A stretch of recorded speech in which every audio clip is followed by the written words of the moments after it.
This week's reading is from Sutras numbers 11 and 12 from Book 2 of Patanjali Sutras. Sutra number 11 reads, The gross forms of the afflictions are reducible by meditation. The reduction and ultimate extinction of the afflictions of the kleshas can be considered to occur in three stages. As described in Sutras 1 and 2 of Book 2, the most manifest form of the kleshas is reduced through the practices of Kriya Yoga. In the second stage, the one under consideration in the sutra, the still potential or gross afflictions are further attenuated to their subtle state by the practices of meditation. In the context of this sutra, the Sanskrit term dhyana, or meditation, implies all the mental processes and exercises which reduce the kleshas to a dormant condition. Notably, this is achieved through the insights gained in samprajñāt samadhi, samadhi which comprehends the essential nature of matter, energy, and mind. Finally, at the highest levels of samprajñāt samadhi, the light of self-knowledge totally consumes the last residue of ignorance and renders the chitta, the breeding ground of the afflictions, infertile. The above process can be compared to the thinning and removal of undesired weeds from a garden. First, the visible stalks are sheared to ground level. This is similar to the practices of Kriya Yoga, which reduces the kleshas to a less prominent condition. Next, the roots are completely dug out of the ground and inverted, the equivalent of the meditation practices which decrease the kleshas to a dormant or settled state.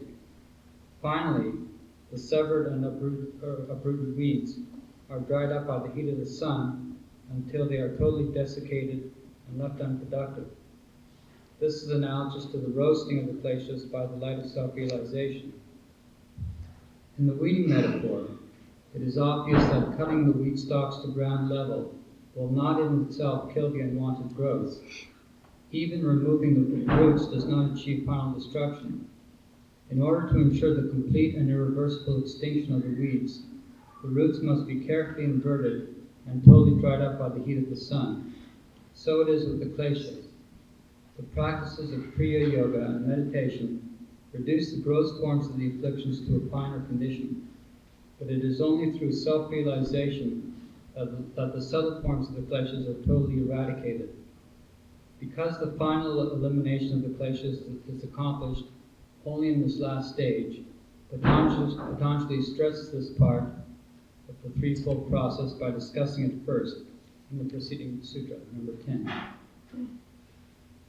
In sutra number 12, it says, one has a reservoir of latent tendencies from past actions. These tendencies are experienced in present and future birth.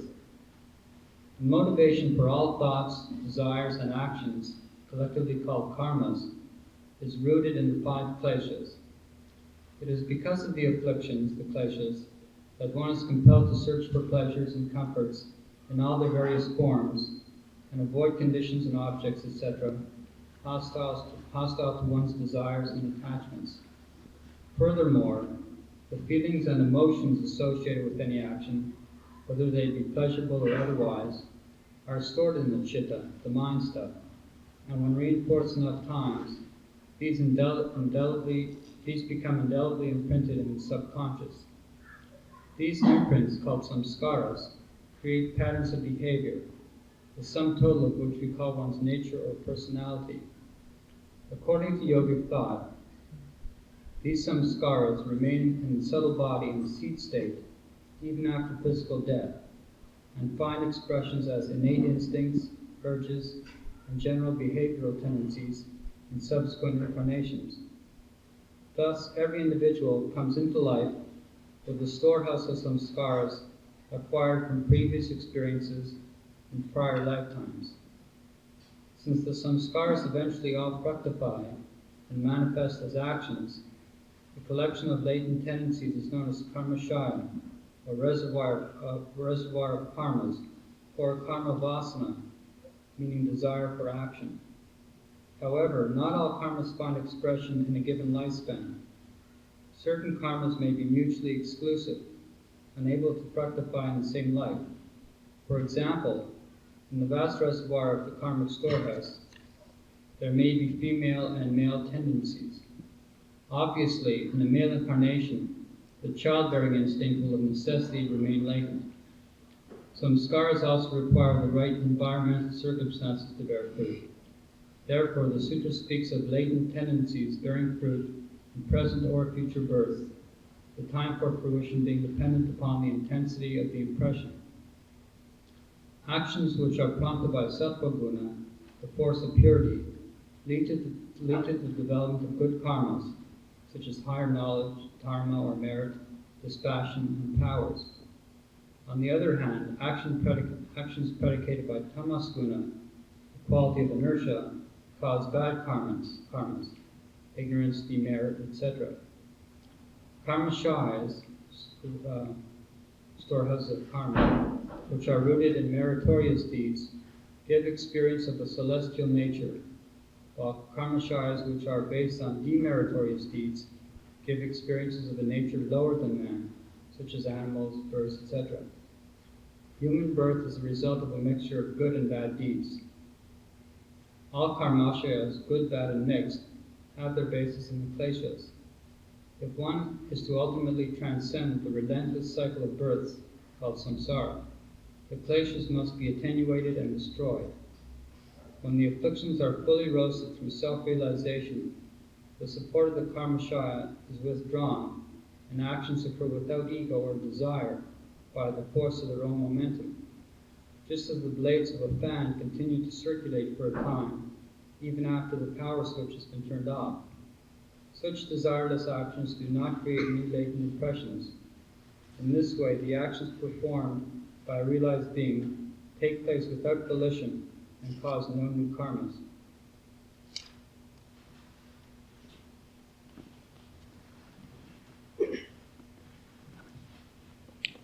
From now until about 3, we'll have questions and answers with Balaji.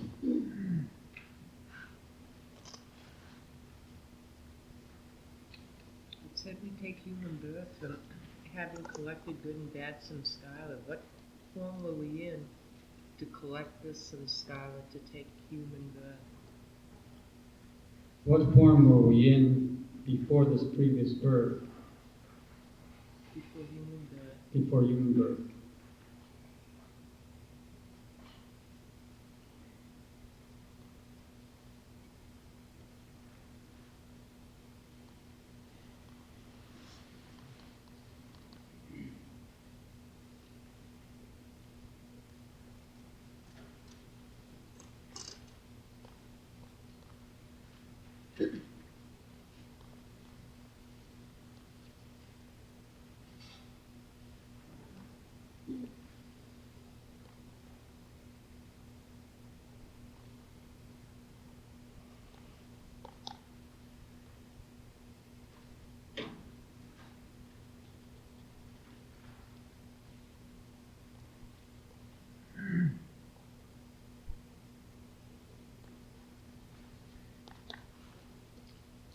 Before human birth, according to some theories, single-celled animals develop to a human stage, much like the process of evolution.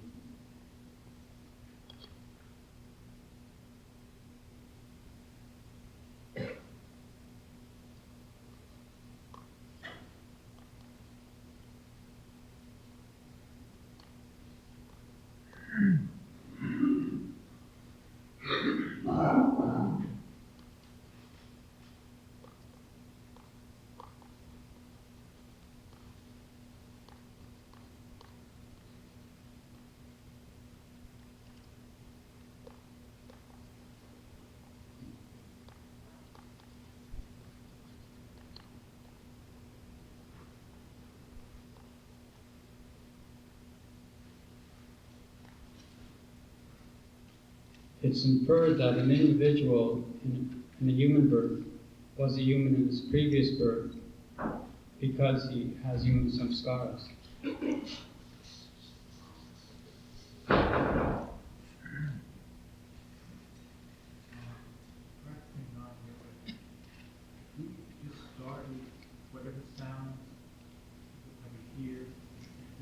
concentration in the right ear?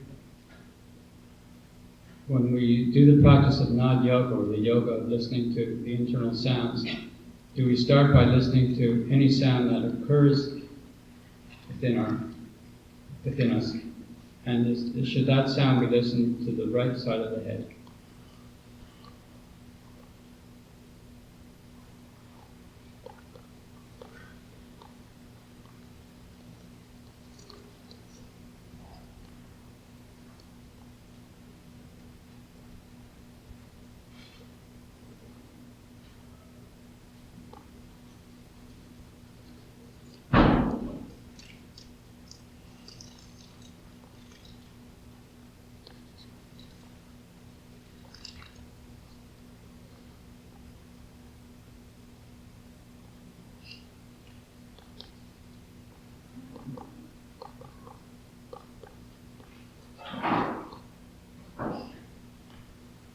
When the external sounds are shut out, and one can hear the inner sound, that sound is called anahat nada, and one should listen to it in the right side of the head. Should willfully exclude external sounds? In doing this practice, do we willfully exclude external sounds, so we just not pay attention to it?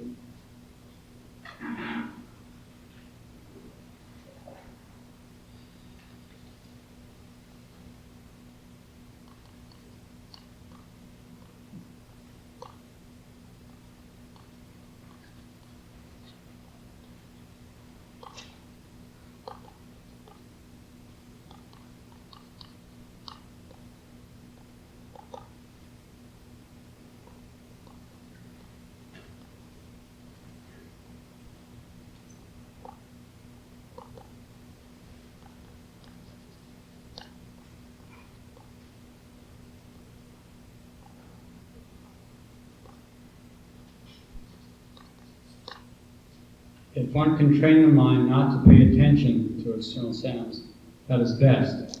But our mind is attracted to the outer reality.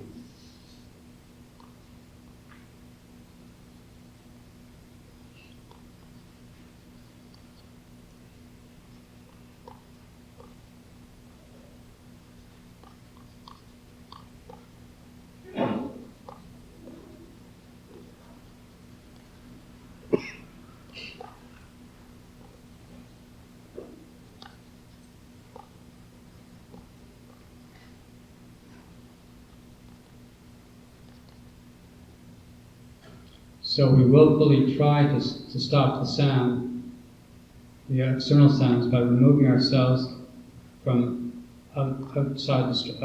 external distractions.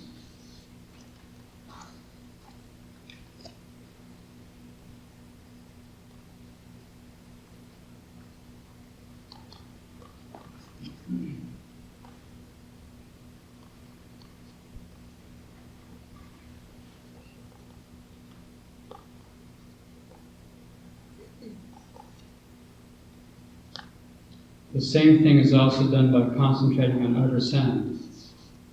That can be a form of meditation, by concentrating on some outer sound.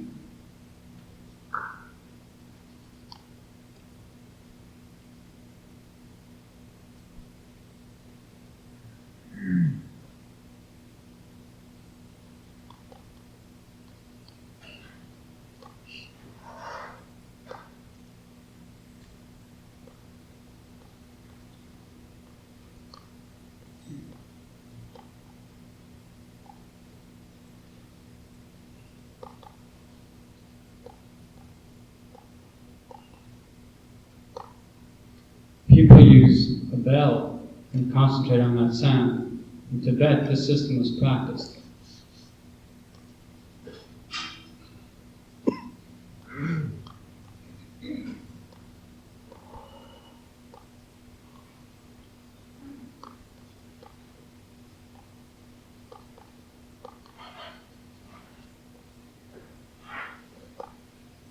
Here also, in America, American Indians use drum sounds.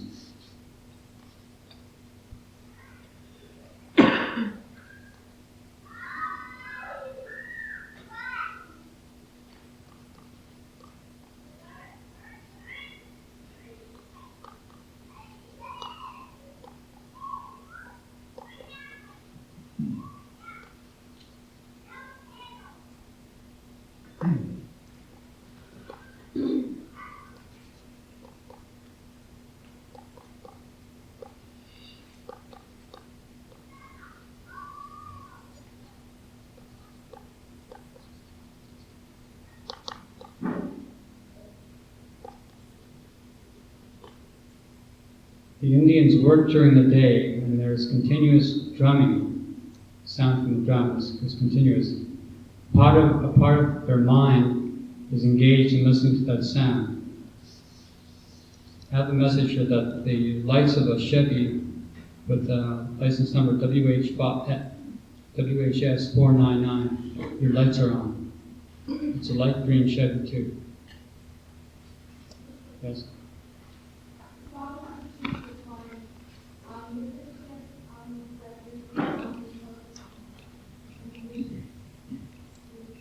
Bob just wants to know if you can define omniscient, omnipresent, and omnipotent.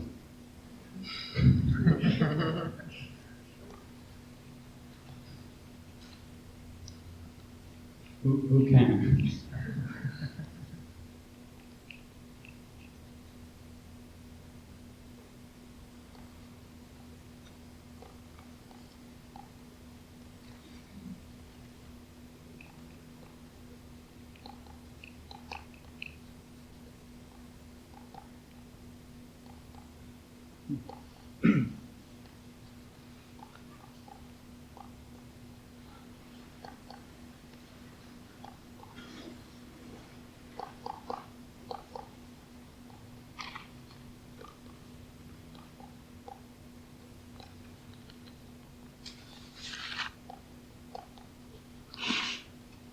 Can anyone explain that the sky has a limit? If it has a limit, then what is beyond that limit? If not, then how far does it go? Words will always fail to explain.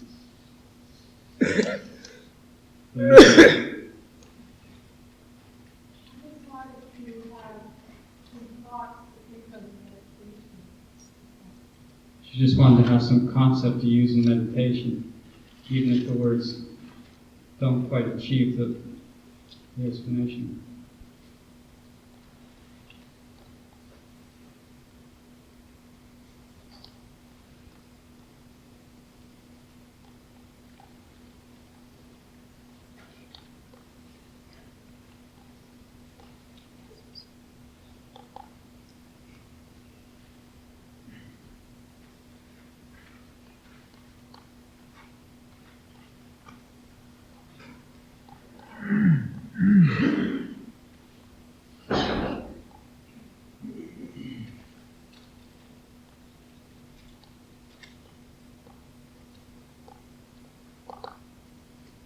We use these words, use the definition of something like omnipotent and so on, to create a form in the mind.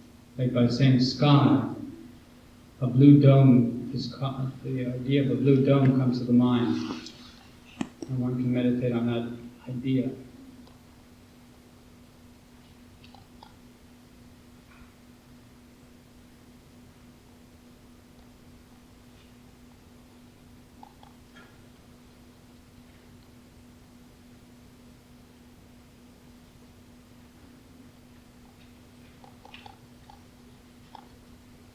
A definition for omnipotent would be one who creates, preserves, and destroys.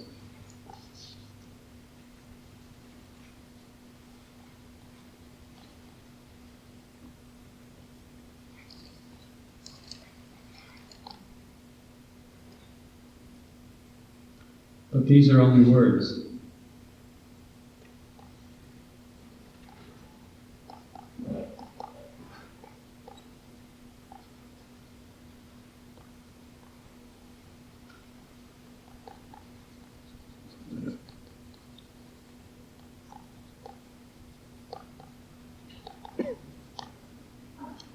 We can't see the whole plan of creation, destruction, and creation, preservation, and destruction. Our minds can't perceive it, but we have some idea where it will tend towards. I don't know if this is a message or a comment. Open up my heart and let me come to you.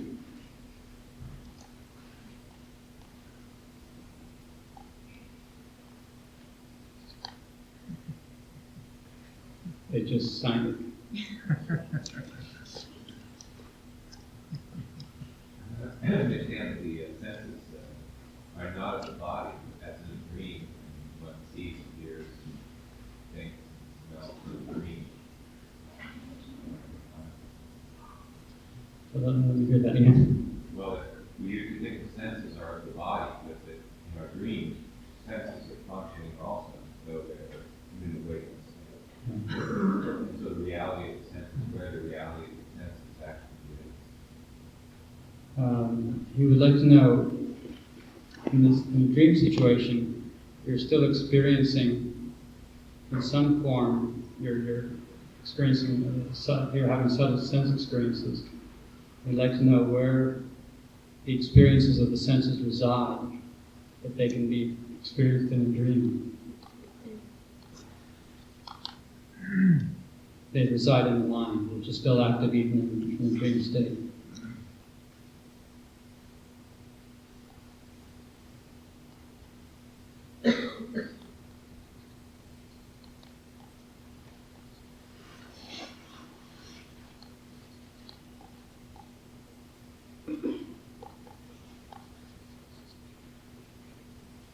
In an unconscious state, one can't smell, taste, or feel.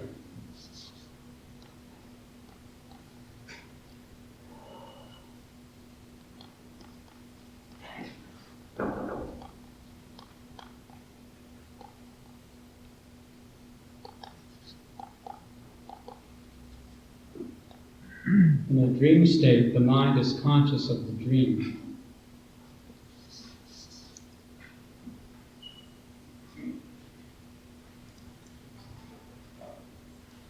Babaji, when we die, we say that first of all, Jivatma is in bondage because of the samskaras and the kleshas.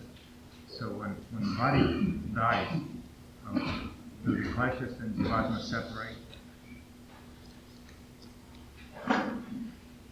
When one dies, to the kleshas, the basic afflictions, the basic causes of identification, and so on, they separate from the Atma of the soul.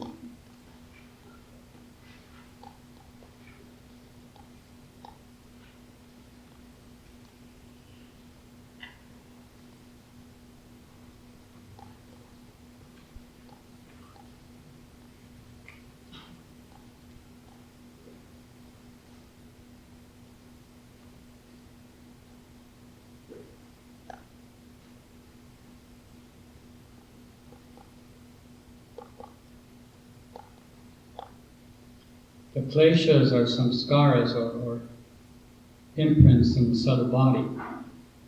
At death, the subtle body becomes a seed and carries everything in it.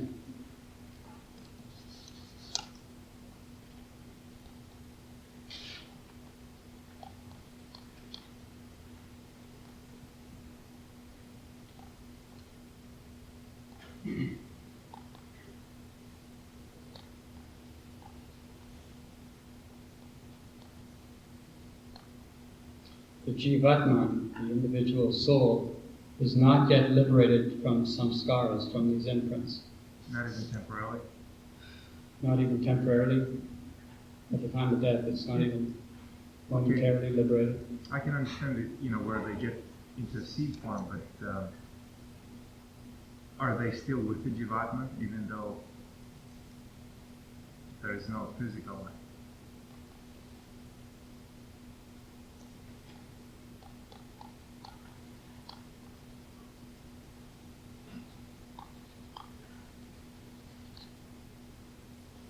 Jivatman is in bondage of what?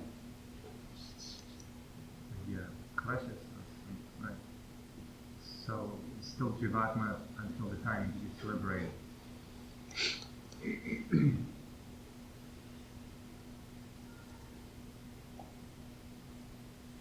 What's the difference between God manifesting as Maya or reality? What's the difference between God manifesting as Maya and God manifesting as reality?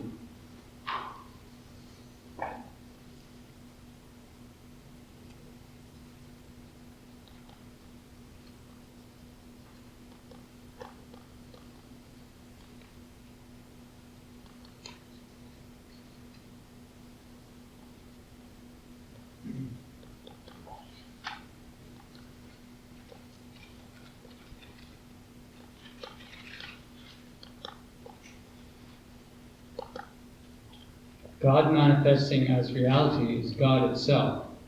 God manifesting as Maya is this creation.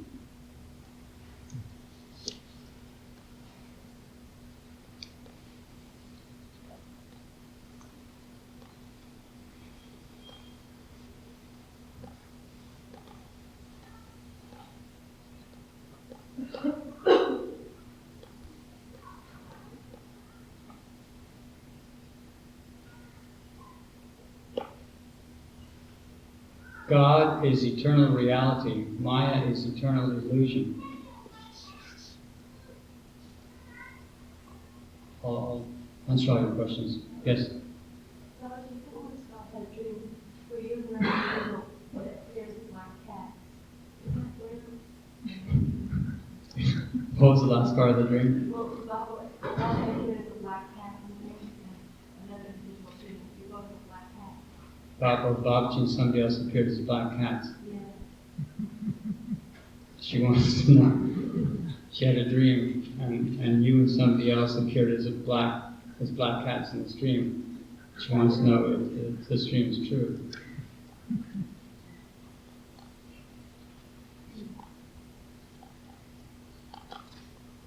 Did I say anything? Did Babaji speak in Sanskrit or English? Your eyes were really distinct. They were really, the eyes were glowing. The center was glowing eyes.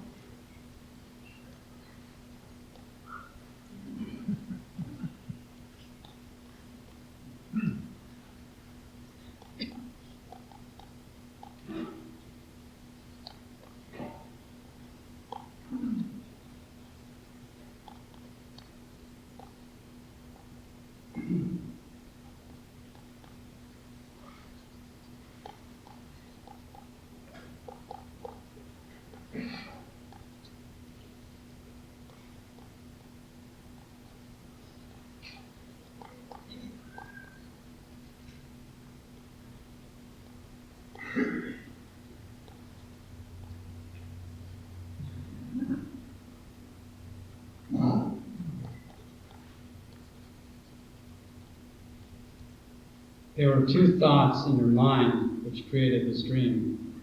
There was the thought of Babaji's body and the thought of the cat. And the thought of the cat was stronger,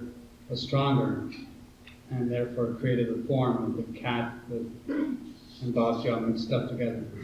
If it had been reversed, then the cat would have been in Babaji's form.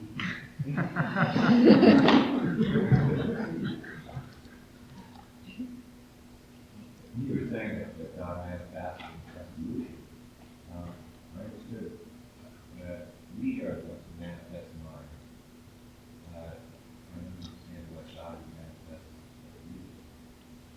as illusion. In the previous question, Babaji answered regarding God manifesting as Maya and God manifesting as reality.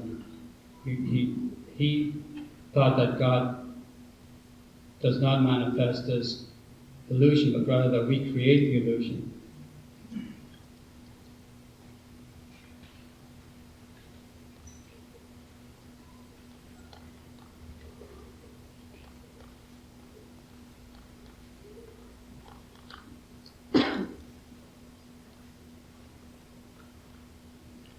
And the word Maya, Ma means it is, and Ya means it is not.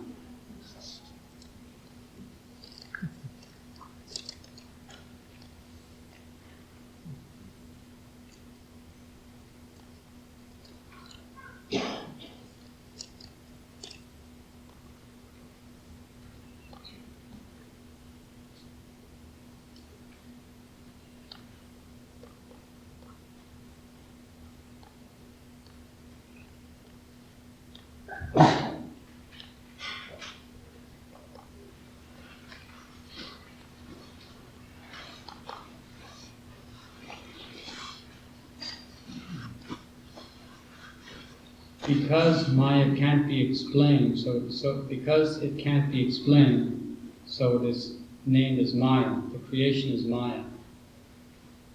Just like seeing a rope in a snake. it has the form, so it is, and yet it's not really a snake, so it is not.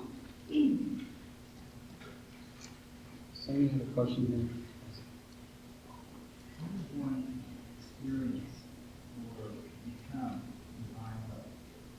How does one experience or become divine love? How does one experience or become divine love? How does one reach a state where one becomes love itself?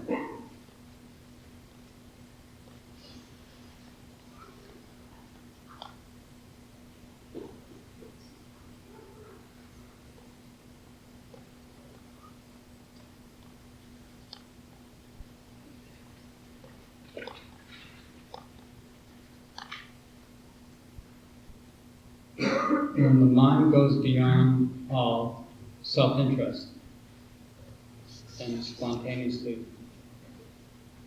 it's in a condition of pure love.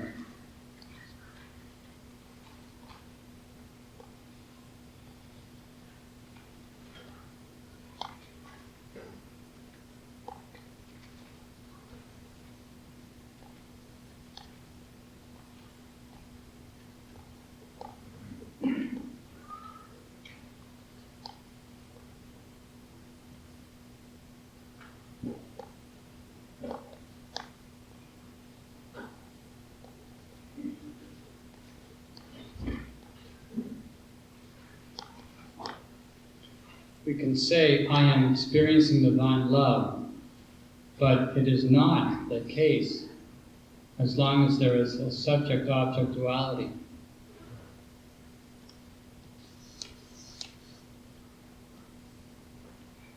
When you say the mind is beyond self-interest, is self speaking of the higher self? That Maya was beyond self-interest?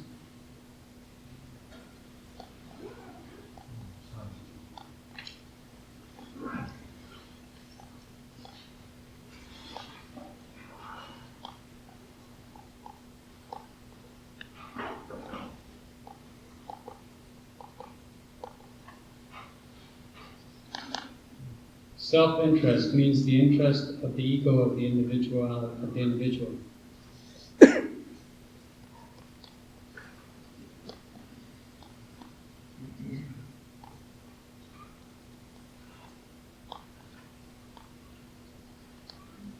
The higher self has no interest. So we're talking about the ego self. I'll read this question. I have betrayed someone I love very much, and have lied about it to protect the person's feelings. I have also resolved within myself never to betray them again, and I feel firm in this. If I were to confess my betrayal, this person would be severely hurt, and it could end or deeply affect our relationship and trust. Even if I have felt deep remorse and reformation within myself, and I know our relationship could continue with no further betrayals, do I still need to tell this person that I have done and that I have lied?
If a hunter comes to a person in the woods and asks this person if he has seen a deer, and the man knows what a deer is, should that man lie and say that he did not see the deer, or should he tell the truth and have the deer killed by the hunter? What is the proper course of action?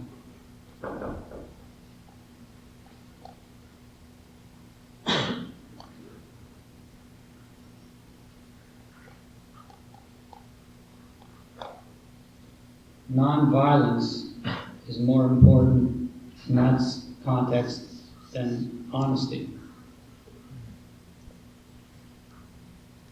By being honest, you're creating a greater crime.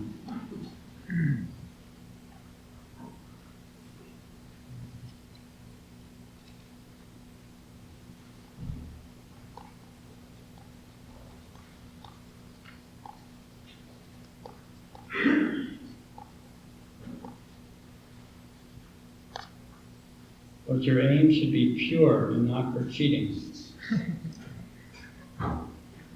Another question. The outer world is so full of illusion. Where is truth?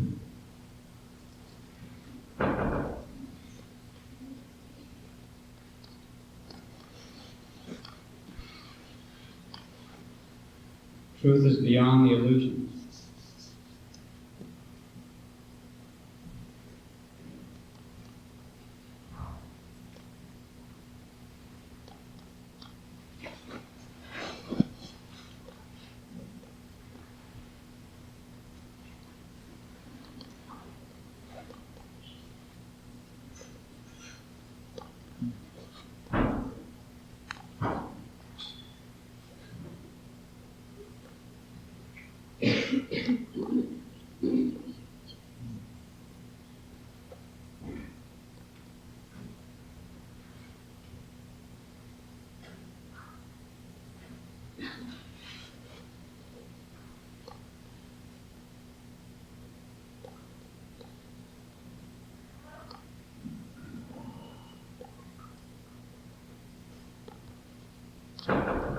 The illusion is created by our mind. In every step of life, we are cheating ourselves because of our selfish motives, desires, attachments, etc.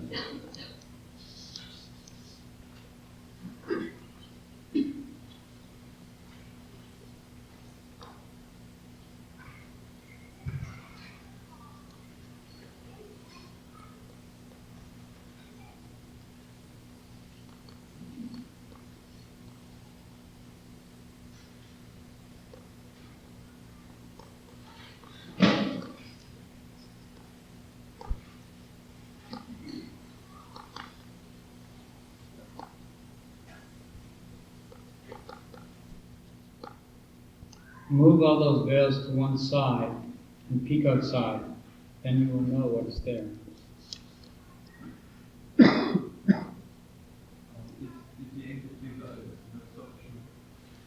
Is the aim to please others also a selfish motive?